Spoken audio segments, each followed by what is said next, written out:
வணக்கம் நேயர்களே, கடவுள் அருள் டிவி நேயர்கள் லக்ஷ்மணன் அன்பு வணக்கங்கள். இப்போ நம்ம பார்க்க போகிறது வார ராசி பலன் 20ஆம் தேதியிலேருந்து 26ஆம் தேதி வரை எப்படி இருப்பதுன்னு பார்க்க போகிறோம். ஸோ எப்போதுமே சொல்கிறதாங்க, லக்னத்துக்கு பாருங்கள். ராசிக்கு பார்ப்பதை விட லக்னத்துக்கு பார்க்க ரொம்ப பர்ஃபெக்டாக இருக்கும். உதாரணமாக ஒரு மகர லக்னம் விருச்சிக ராசினா நீங்கள் விருச்சிக ராசிக்கான பலன்களை பார்க்குறது மகர ராசிக்கான பலன்களை பார்க்குறது ரொம்ப பர்ஃபெக்டாக இருக்கும். முதல்ல வர்றது பொது பலன்கள், அதுக்கப்புறம் தசாபுக்தி பலன்கள். உங்கள் ஜாதக ரீதியாக என்ன தசாபுக்தி அந்தரங்கள் வருதோ அதை மிங்கிள் பண்ணி பார்க்கும்போது ரொம்ப பர்ஃபெக்டாக இருக்கும். வீடியோட எண்டில் டிப் ஆஃப் த வீக் இருக்குது, மறக்காமல் பாருங்கள். மீனராசி. ஸோ மீனராசிக்கு பார்த்திங்கன்னா உங்களது ராசி அதிபதி குரு. குரு பார்த்திங்கன்னா உங்களுக்கு உச்சமாக அஞ்சல் இருக்கார். ஸோ அதில் என்ன மாதிரினா குழந்தைகளுடைய வளர்ச்சி ரொம்ப சிறப்பாக இருக்கும். ஸோ தொழில் ரீதியான விஷயங்கள் கொஞ்சம் ஸ்ட்ரெஸ் அதிகமாக இருக்கும். ஏன்னா 10க்கு 8 போகும்பொழுது தொழிலில் கொஞ்சம் அகலக்கால் வைக்கிற மாதிரி சூழ்நிலையிலே கொஞ்சம் தவிர்த்து கொஞ்சம் உஷாராக இருக்கிறது ரொம்ப ரொம்ப நல்லது. ஏன்னா பெருசாக வரும் அப்படின்னு சொல்லிட்டு கவுத்து விட்றோம், கொஞ்சம் கவனமாக இருங்க. அதுக்கப்புறம் பார்க்கும்போது உங்களது 2 மற்றும் 9ஆம் அதிபதியான செவ்வாய். ஸோ 2 மற்றும் 9ஆம் அதிபதியான செவ்வாய் பார்த்திங்கன்னா உங்களுக்கு என்ன மாதிரி விஷயங்களை பண்ணும்போது செவ்வாய் இப்போ இருக்கிறது 8ல் இருக்காருங்க. கொஞ்சம் கவனமாக இருக்கணும். ஏன்னா தந்தை சார்ந்த விஷயங்கள் அதில் கொஞ்சம் எமோஷன் ஸ்ட்ரெஸ்ஸஸ் வரும். ஸோ அதனால் கொஞ்சம் கவனமாக இருங்க.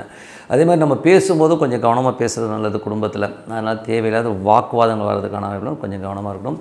3 மற்றும் 8ஆம் அதிபதியான சுக்கிரன் பரிவர்த்தனையில் 8லே இருக்கிறதா தான் அர்த்தம். ரொம்ப ரொம்ப கேர்ஃபுல்லாக இருங்க.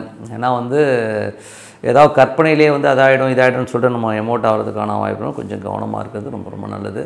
4 மற்றும் 7ஆம் அதிபதியான புதன் ஆட்சி பலத்தோடு இருக்கும்போது தாயார் சம்பந்தமான விஷயம் நல்ல விஷயங்கள் இருந்தாலும் பேசும்போது கணவன் மனைவிகளில் தேவையில்லாத ஒரு தர்க்கங்கள் வர்றதுக்கான அதை மட்டும் கொஞ்சம் கேர்ஃபுல்லாக பார்த்துக்கிறது ரொம்ப ரொம்ப நல்லது. அதுக்கப்புறம் பார்க்கும்போது உங்களுக்கு 5ஆம் குரு உச்சமாக இருக்கும்போது நல்ல கான்ஃபிடன்ஸ் கிடைக்கும். பெரிய அளவில் வரணும். ஆன்மீக சுற்றுலா போகணுங்கிற எண்ணங்களை எல்லாம் கண்டிப்பாக ஏற்படுத்துங்க. 5ஆம் அதிபதியான சந்திரன் பார்த்திங்கன்னா உங்களுக்கு சிறப்பான விஷயங்களை கொடுத்தா புதன் வியாழக்கிழமைகளும் சின்னதாக ஸ்ட்ரெஸ்ஸஸ் போகிறதுக்கான கொஞ்சம் கவனமாக இருந்துக்கணும்.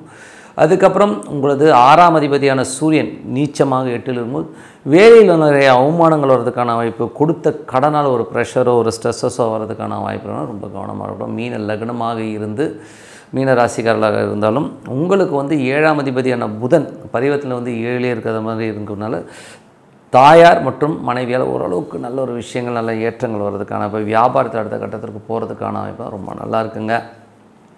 அதுக்கப்புறம் உங்களுக்கு 8ஆம் அதிபதி சுக்கிரன் 8லே இருக்கும்போது தேவையில்லாத ஒரு கற்பனைகள், மன உளைச்சல்கள், பக்கத்து வீட்டுக்காரோட கம்பேர் பண்ணுறது, மற்றவங்களோட நம்ம ஒப்பிட்டு பார்த்து ஒரு மன உளைச்சல் வர்றதுக்கான வாய்ப்புலாம் கொஞ்சம் கவனமாக இருக்கிறது ரொம்ப ரொம்ப நல்லது. அதுக்கப்புறம் 9ஆம் அதிபதியான செவ்வாய் பார்த்திங்கன்னா 8லே இருக்கும்போது அப்பாவுக்கும் உங்களுக்கு நிறைய கான்ட்ரவர்சிஸ் வரும். அதே மட்டும் இல்லாமல் கொஞ்சம் அப்பாவோட உடல்நலம் சம்பந்தமான விஷயம் கொஞ்சம் கேர்ஃபுல்லாக இருந்துக்கிறது ரொம்ப ரொம்ப நல்லது. 10ஆம் அதிபதியான குரு 5ல் உச்சமாக இருந்தாலும் தொழில் ரீதியான விஷயங்களை ஒரு பேராசையை ஏற்பட்டு ஒரு பெருங்கடனில் தள்ளுறதுக்கான வாய்ப்பு, தொழில் ரீதியான விஷயங்கள் இருக்கணும், ரொம்ப கேர்ஃபுல்லாக இருக்கணும். அதே மாதிரி மாமியார் சார்ந்த உறவுகளையும் கொஞ்சம் கேர்ஃபுல்லாக இருந்துக்கிறது ரொம்ப ரொம்ப நல்லதுங்க. மற்றபடி குழந்தைகளோட வளர்ச்சி ரொம்ப அபரிதமாக இருக்கும். ஸோ இதுவரை பார்த்தது பொது பலன்கள். இப்போ பார்க்கும்போது தசாபுக்தி பலன்கள். மீன லக்னமாக இருந்து சூரியன் தசாபுக்தி. சூரியன் 6ஆம் அதிபதி 8ல் நீச்சமாக இருக்கும்போது வேலையில் அவமானங்கள் கொஞ்சம் ஸ்ட்ரெஸ்ஸஸ் வர்றதுக்கான வாய்ப்பு, ரொம்ப கவனமாக இருக்கணும்.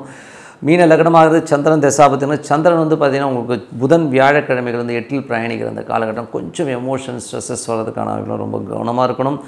மீன லக்னமாக இருந்து செவ்வாய் தசாபுக்தினா செவ்வாய் பார்த்திங்கன்னா உங்களுக்கு 8ல் இருக்கார். ஸோ 2 மற்றும் 9ஆம் அதிபதியான செவ்வாய் 8ல் இருக்கும்போது குடும்பத்தில் தேவையில்லாத சர்ச்சைகள், அதே மாதிரி அப்பாவுடைய உடல்நலம் சம்பந்தமான விஷயங்கள், சில நேரம் அப்பாவுக்கு உங்களுக்குமே நிறைய கான்ட்ரவர்சிஸ் வர்றதுக்கான வாய்ப்பு, ரொம்ப கவனமாக இருக்கணும். அது மட்டும் இல்லை வெளிநாட்டில் இருக்கணும் கொஞ்சம் ஒரு சின்னதாக தேவையில்லாத ஒரு மன உளைச்சல் வர்றதுக்கான வாய்ப்பு, கொஞ்சம் கவனமாக இருக்கணும். அதுக்கப்புறம் மீன லக்னமாக இருந்து ராகு தசாபுக்தி அந்தரங்கள். ராகு 12லேருந்து அது குருடைய சாரத்தில் இருக்கும்போது நிறைய ஆன்மீக சுற்றுலா போகணுங்கிற எண்ணங்களை எல்லாம் நிறைய ஏற்படுத்தும். ஸோ நிறைய பிரயாணம் பண்ணணும், ஆன்மீக சுற்றுலா போகணுங்கிற விஷயங்களை கண்டிப்பாக கொடுக்குங்க. தொழில் ரீதியான விஷயங்கள் பேராசையை தூண்டும். அதனால் அந்நிய நாடு அந்நிய விஷயங்களில் பெரிய இன்வெஸ்ட்மெண்ட்டோ ஒரு முதலீடோ போடாமல் இருக்கிறது ரொம்ப ரொம்ப நல்லது. மீன லக்னமாக குரு தசாபுக்தி குரு பார்த்திங்கன்னா 10ஆம் அதிபதி 5ல் இருக்கும்போது தொழில் ரீதியான விஷயங்கள் பேராசைப்பட்டு அதனால் ஒரு பெரிய கடனில் மாற்றத்துக்கான வாய்ப்பு. இந்த ஒரு 15 நாட்கள் ரொம்ப கேர்ஃபுல்லாக இருக்கணும், இல்லைனா கொஞ்சம் இடம் மாட்டிப்பீங்க. மீன லக்னமாக இருந்து சனி தசாபுக்தி அந்தரங்கள். சனி பார்த்திங்கன்னா உங்களுக்கு 11ஆம் அதிபதி ராசியில் பெரிய லாபங்களை நோக்கி உங்கள் எண்ணங்கள் போகும். ஸோ அடுத்த கட்டத்துக்கு போகிறதுக்கான முயற்சிகள்லாம் இருக்கும். பட் இருந்தாலும் சின்ன சின்ன சோம்பேறித்தனங்கள் உங்களுக்கு தடைக்கடலாக இருக்கும். ஸோ அதை மட்டும் கொஞ்சம் கவனமாக இருக்குங்க. மீன லக்னமாக இருந்த புதன் தசாபுத்தி அந்தரங்கள் புதன் வந்து பார்த்தீங்கன்னா 4 7ஆம் அதிபதி ஆட்சியாக இருக்கிறதா அர்த்தம் பரிவர்த்தனையில். ஸோ நல்ல ஏற்றங்கள், நல்ல லாபங்கள், நல்ல ஒரு முன்னேற்றங்கள் வர்றதுக்கான வாய்ப்பாக இருக்குது. அதுக்கப்புறம் மீன லக்னமாக இருந்து கேது தசாபுத்தி இருந்தாலும் கேது வந்து பார்த்திங்கன்னா சுக்கிரனுடைய சாரத்தில், அது சுக்கிரன் பரிவர்த்தனை வந்து 8ல் இருக்கிற காரணத்தால் வேலையில் தேவையில்லாத மன உளைச்சல்கள், நிறைய கேள்விகள், அது மட்டும் இல்லாமல் வழக்குகள் வந்து தேவையில்லாத மன உளைச்சல் வர்றதுக்கான வாய்ப்புகள் ரொம்ப கவனமாகும். கடன் சம்பந்தமான விஷயங்களும் கொஞ்சம் அகலக்கால் வைக்காமல் இருக்கிறது ரொம்ப ரொம்ப நல்லது. மீன லக்னமாக சுக்கிரன் தசாபுத்தி அந்தரங்கள் 3 8ஆம் அதிபதி சுக்கிரன் பரிவர்த்தனை வந்து 8ல் இருக்கிறதாக அர்த்தம். ஸோ அதனால் வந்து என்ன ஆகும்னா கற்பனையிலே வந்து இப்படி ஆகிடுமோ அப்படி ஆகிடுமோ ஒரு மன உளைச்சல் இருக்கும். ஸோ வீண் சந்தேகங்களால் நம்ம மன உளைச்சல் வர்றதுக்கான வாய்ப்பு இருக்கிறனால கொஞ்சம் கவனமாக இருக்கிறது ரொம்ப ரொம்ப நல்லதுங்க. மற்றபடி என்னை பொறுத்தவரை நல்ல ஒரு பிரார்த்தனை, மனதார இறைவனை பிரார்த்தனை பண்ணும்போது கண்டிப்பாக அடுத்த லெவல் போகிறதுக்கான வாய்ப்பு ரொம்ப சிறப்பாக இருக்குது. இப்போ பார்க்க போகிறது tip of the week. So tip of the வீக்கில் வந்து நம்ம பார்க்க போகிறது வந்து நட்சத்திர பொருத்தம் தேவையா அப்படிங்கிறது தான். ஸோ பேசிக்காக இந்த நட்சத்திர பொருத்தங்கிறது வந்து ஒரு சில மேஜரான விஷயம், அதாவது வந்து தாராபலன்கிற ஒரு விஷயத்தை வச்சும் ரஜ்ஜு சம்மந்தமான விஷயங்களை வச்சு தான் மேஜராக பார்க்குறது. ஸோ ரஜ்ஜுங்கிறது பார்க்கணும், அது ஓகே. பட் தாராபலன்களில் வந்து பார்க்கும்போது சில நேரங்களில் வந்து சின்ன சின்ன இன்சிடென்ட்ஸ், சின்ன சின்ன ஒரு கான்ட்ரவர்சிஸ் இருக்குன்னா இருக்க தான் செய்யுது. பட் இருந்தாலும் அது ரொம்ப 100% ஒர்க் ஆகுதுன்னா அப்படிலாம் ரொம்ப பெருசாக பார்க்கணும் அவசியம் கிடையாது. பட் இந்த நட்சத்திர பொருத்தங்கள் இல்லாமல் நீங்கள் மேஜராக பார்க்க வேண்டிய தசா புத்தி பொருத்தங்களை தான் மேஜராக பார்க்கணும். ஏன்னா வந்து இது தசா புத்தி பொருத்தங்கள் வந்து பர்ஃபெக்டாக அமைஞ்சிருச்சுன்னா உங்களுக்கு வந்து இந்த நட்சத்திர பொருத்தங்கள் ரொம்ப பெருசாக எடுபடுறதில்லைங்கிறது தான் என்னுடைய கருத்து. ஏன்னா நிறைய ப்ராக்டிக்கலாக பார்க்கும்போது ஒரு நட்சத்திர பொருத்தம் இல்லாத தம்பதிகள் கூட ரொம்ப அந்யோன்யமாகவும் சந்தோஷமாக இருக்காங்க. அது வந்து நம்ம போய் ஜாதகம் எடுத்து பார்க்கும்பொழுது அதுக்கு பார்த்திங்கன்னா அவங்களுடைய தசாபுத்திகள் வந்து ரொம்ப அந்யோன்யமாக இருக்கிற ஒரு சூழ்நிலை வருது. அவங்க கிரகங்கள் வந்து இவங்களுக்கு சந்தோஷத்தையும், இவங்களுக்கு கிரகங்கள் வந்து ரொம்ப ஒரு கம்பேரிட்டிவாக ரொம்ப அழகாக ஒரு ஆதர்ச தம்பதிகளாக வாழ்கிறதுக்கான விஷயங்களே இந்த தசாபுக்தியில் அமைச்சு கொடுக்குறது தான் ரொம்ப உண்மையான விஷயம்.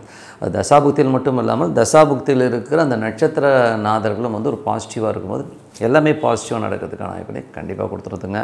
ஸோ அதனால் வந்து நட்சத்திர பொருத்தம் பார்க்கணுமா, நட்சத்திர பொருத்தம் வந்து ரொம்ப பெருசாக பார்க்கணும்னு அவசியம் கிடையாது. ஒரு சில விஷயங்களை மட்டும் பார்த்து மீதியெல்லாம் வந்து நீங்கள் ஜென்ரலாக கொஞ்சம் முன்ன பண்ணாலும் தசாபுத்தி அந்தரங்கள் 2 பேருக்குமே அதாவது அவங்களுக்கு நடக்கிற தசாபுத்தி அந்தரங்கள், ஒரு ஆணுக்கு வந்து ஒரு தசாபுத்தி அந்தரம் நடக்குது, அது பெண்ணுக்கு வந்து 6 8 12 தசாபுத்தியாக நடக்காமலோ, அதே ஒரு பெண்ணுக்கு வந்து இது ஒரு தசாபுத்தி, அது ஆணுக்கு வந்து ஒரு 6 8 இல்லாமல் இருக்கிறத பார்த்துக்கணும். அவ்வளோதான், இதுதான் ரொம்ப மேஜர். அது மட்டும் இல்லாமல் கேது ராகு இது மாதிரி தசாநாதர்கள் மேலே நடக்கும்போது அதுவும் தேவையில்லாத சின்ன சின்ன கான்ட்ரவர்சிஸ் உருவாக்கும்.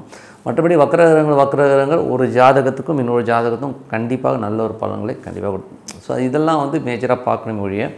ரொம்ப வந்து இதை மட்டும் பார்த்தீங்கன்னா உங்களுக்கு வந்து அவ்வளோ பர்ஃபெக்டாக இல்லைங்கிறது தான் உண்மையான விஷயம். ஏன்னா ப்ராக்டிக்கலாக பார்க்கும்போது இந்த மாதிரி விஷயங்கள், ஏன்னா ஒருத்தருடைய ஜாதகம் நல்ல ஒரு நட்சத்திர பொருத்தம் இருக்குது, நீங்கள் கல்யாணம் பண்ணிக்கங்கன்னு சொல்லிட்டு வந்த பொருத்தங்கள் நிறைய டைவர்ஸ்க்கு போயிருக்கு. ஏன்னா என்னடா கான்ட்ரவர்சிஸ் வந்திருக்கு, ஏன் இந்த பொருத்தம் இந்த மாதிரி ஆகிருக்குன்னு பார்க்கும்போது அவங்களுடைய தசாநாதர்கள் வந்து இவருடைய லக்னத்துலேருந்து பார்க்கும்போது அந்த பொண்ணுடைய தசாநாதர்கள் இருக்கிற இடம் 6 8ஆகவோ 6ஆம் இடம் ரொம்ப அந்த டைவர்ஸுங்கிற விஷயத்தை வந்து அது மாதிரி நட்சத்திராதிபதியும் பார்த்திங்கன்னா ஒரு 6ஆம் இடத்தோடைய சிக்னிஃபிகண்ட்டில் போகும்போது கண்டிப்பாக ஒரு பிரிவை ஏற்படுத்துங்கிறது தான் உண்மையான விஷயம். அதே மாதிரி ஒரு தசாபுக்திகளும் கூட பார்த்திங்கன்னா ஒரு தசாபுத்தியில் வந்து ஒருத்தருக்கு வந்து ஒரு பெரிய வெற்றிகளும் பெரிய சந்தோஷத்தையும் கொடுக்குற ஒரு நல்ல தசாபுத்தியாக இருந்தாலும் அவருக்கு நல்லாயிருக்கும், பட் அவரை சார்ந்த ஒரு சிலருக்கு அது மைனஸாகவும் இருக்கும். ஸோ உதாரணம் சொல்ல போனோம்னா ஒரு பெரிய பணக்காரராக இருப்பார், பட் அவருக்கு வந்து பார்த்திங்கன்னா ஒரு குழந்தையால் ஒரு சின்ன தலைவலிகள் இருக்கும், கொஞ்சம் ஸ்ட்ரெஸ்ஸஸ் இருக்கிறதுக்கான வாய்ப்புகளை கொடுத்துரும். சில பேர் வந்து பெரிய கோடியாக பணங்களை அள்ளி கொடுக்குறது, கொஞ்சம் ஹெல்த் இஷ்யூஸ் கொடுத்துரும், ஹெல்த்தில் வந்து கொஞ்சம் சின்ன சின்ன பிரச்சனைகள் கொடுக்குறது. இந்த மாதிரி வந்து ஒரு ப்ளஸ் இருக்குன்னா ஒரு மைனஸ் இருக்குது அப்படிங்கிற விஷயத்தை நீங்கள் முதல்ல புரிஞ்சுக்கணும். அதனால் ஒரு 100% வந்து நட்சத்திரங்களை வச்சு நட்சத்திர பொருத்தம் ஒர்க் பண்ணுமானா அப்படி ஒர்க் பண்ணுறது இல்லை. தசாபுத்தி அந்தரங்களை வச்சு பொருத்தம் பார்க்குறது ரொம்ப பர்ஃபெக்டாக ஒர்க் பண்ணுதுங்கிறத சொல்லிவிட்டு உங்களிடம் விடைபெறுவது உங்கள் லக்ஷ்மி நாராயணன். நன்றி, வணக்கம். கடவுள் அருள் டிவியை பார்த்தமைக்க நன்றிகள். மேலும் இது போன்ற தகவல்களை தெரிந்து கொள்ள கடவுள் அருள் டிவியை சப்ஸ்கிரைப் செய்யுங்கள். மறக்காமல் பெல் ஐக்கானை கிளிக் செய்யுங்கள்.